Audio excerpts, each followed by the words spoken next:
வணக்கம். சைரசா YouTube channel மற்றும் ரஞ்சித் டீமுடன் இணைந்து வெளியிடும் 2026 தேர்தல் கருத்து கணிப்பு. தற்பொழுது நாம் பார்க்க இருக்கும் தொகுதி பென்னகரம் தொகுதி. இந்த தொகுதியை உள்ளடக்கிய பகுதிகள் பென்னகரம் வட்டம், பாலக்காடு வட்டத்தில் உள்ள சில பகுதிகள், செட்டிப்பள்ளி, பாப்பிநாயக்கன் பள்ளி, புலிக்கரை, ஜாகீர்பர்கூர், பூகானஹள்ளி, மல்லிக்குட்டை, காட்டானஹள்ளி, குத்தாலஹள்ளி போன்ற பகுதிகளாகும். கடந்த சட்டமன்ற தேர்தல்களில் கிட்டத்தட்ட 3 முறை பாமக வென்றுள்ளது. இங்கு வன்னியர்களின் வாக்கு சதவீதம் அதிகம். அது மட்டும் இல்லாமல் இது வன்னியர்களின் கோட்டை என்று கூட சொல்லலாம். பாமகவை சார்ந்த ஜி.கே. மணி இந்த பகுதியில் 3 முறை வென்றுள்ளார். திமுக 4 முறையும், அதிமுக 2 முறையும் தங்கள் வெற்றியை பதிவு செய்துள்ளன. இந்திய பொதுவுடைமை கட்சி 1 முறை வென்றுள்ளது. காங்கிரஸ் கட்சி 2 முறை வென்றுள்ளது. அது மட்டும் இல்லாமல் ஜனதா கட்சியும், தமிழ்நாடு உழைப்பாளர் கட்சியும், காந்தி காமராஜருடைய தேசிய காங்கிரஸ் கட்சியும் ஒவ்வொரு முறை வென்றுள்ளன. கடந்த 2021 தேர்தல்களில் பாமகவை சார்ந்த ஜி.கே. மணி அவர்கள் 1,06,123 வாக்குகளை பெற்று சதவீத அடிப்படையில் 50.46% பெற்று வென்றுள்ளார். அவரை எதிர்த்து போட்டியிட்ட இன்பசேகரன் 84,937 வாக்குகளை பெற்று 40.39% அடிப்படையில் தோல்வியடைந்துள்ளார்.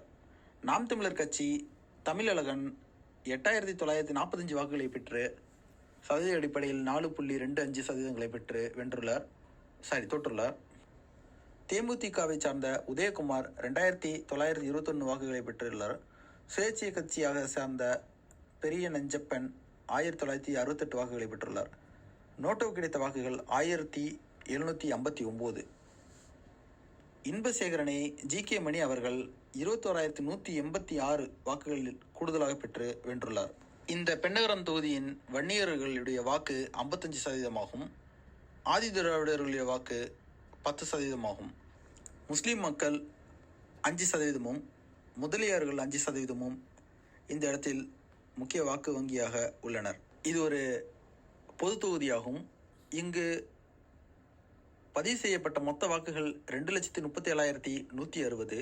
அதில் ஆண்கள் 1,23,222, பெண்கள் 1,13,938. கடந்த 2021 சட்டமன்ற தேர்தலில் பதிவு செய்யப்பட்ட வாக்குகள் 2,08,546. அதில் நோட்டோவுக்கு கிடைத்த வாக்குகள் 1,759.